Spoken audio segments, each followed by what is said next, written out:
జనవరి 17వ తారీఖు సంకష్టహార చతుర్థి వస్తోంది కదా.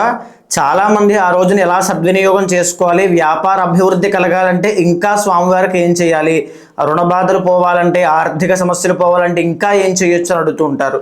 అయితే అష్టద్రవ్య పూర్వక లక్ష్మీ గణపతి హోమం చేస్తే మీకు చాలా విశేషమైన ఫలితం వస్తుంది. అష్టద్రవ్యములు అని అంటే నల్ల నువ్వులు, పేలాలు, అటుకులు, ఎండు కొబ్బరి, అరటిపళ్ళు, గరిక, అదేవిధంగా చెరుకు ముక్కలు, ఉండ్రాళ్ళు, వీటిని అష్టద్రవ్యములు అంటారు. వీటితో పాటు విశేషంగా స్వామివారికి నవధాన్యములు, వెన్న, అదేవిధంగా మల్లె పువ్వులు, ఆ తర్వాత కుడుములు, ఇవన్నీ కూడా యాడ్ చేసి కనుక మన అష్టద్రవ్యంతో పాటు హోమంలో కనుక వేసినట్లయితే విశేషమైన వ్యాపార అభివృద్ధి కలుగుతుంది. ఇంకా ఆ యొక్క లక్ష్మీ గణపతి హోమం చేయడం వల్ల మనకి కేతు యొక్క దోషాలు కూడా పోతాయి. విశేషంగా కన్యా రాశి వాళ్ళకి లక్ష్మీ గణపతి హోమం చాలా బాగా విశేషంగా పనికొస్తుంది. వాళ్ళు కనుక గణపతి ఉపాసన చేసినా విశేషంగా మీకు కలుగుతాయి.